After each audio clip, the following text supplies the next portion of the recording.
the books cover a vast array of subjects. Yes, they do. And each of them is presented in a very different way, Right. and which I find fascinating, and I hope you're going to give us a book-by-book description Right. of how that evolved.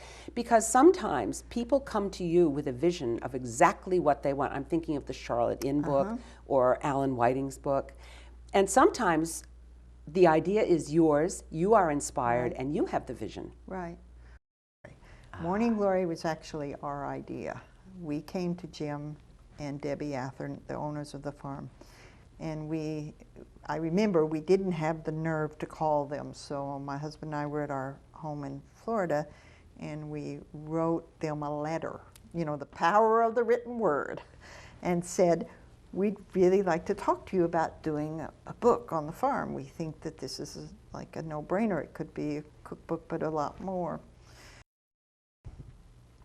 I was calling in and picking up my messages at home although we had left another number for him to call, but every day I was calling in, and when I picked up the message, I heard this voice say, "Hi Jan, this is Jim Athern," and I didn't know it was a message, but I was speechless. I listened to what he said, and then I just said to John, they're interested, because we knew from the minute we had started publishing books, we knew that book was a book that we wanted to work on. But it was a very complicated book, and we needed to be good enough to do it justice.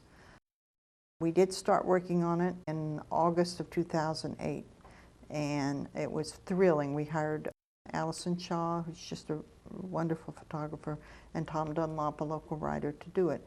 My husband died in September of 2008, so we had started 1 month into the process.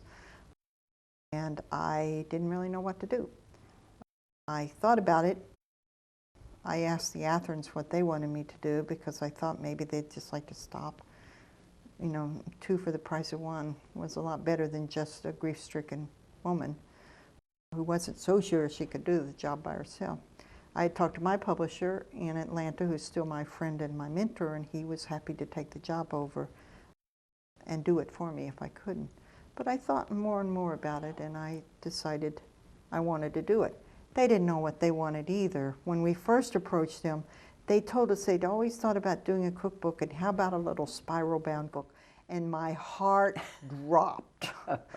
I said, there's nothing spiral about you guys. I mean, this is a story of family, and this is a story of a lifetime commitment, and this is a story of food, certainly. It's way beyond anything spiral-bound. So we convinced them, I think by our own enthusiasm, Jim Athern has said more times than one, that we should do a full-blown, in my mind, extraordinary book. Allison Shaw was able to capture what we were after. Tom Dunlop worked like a field hand. I mean, they were in the fields all the time, catching what we thought we wanted the book to be.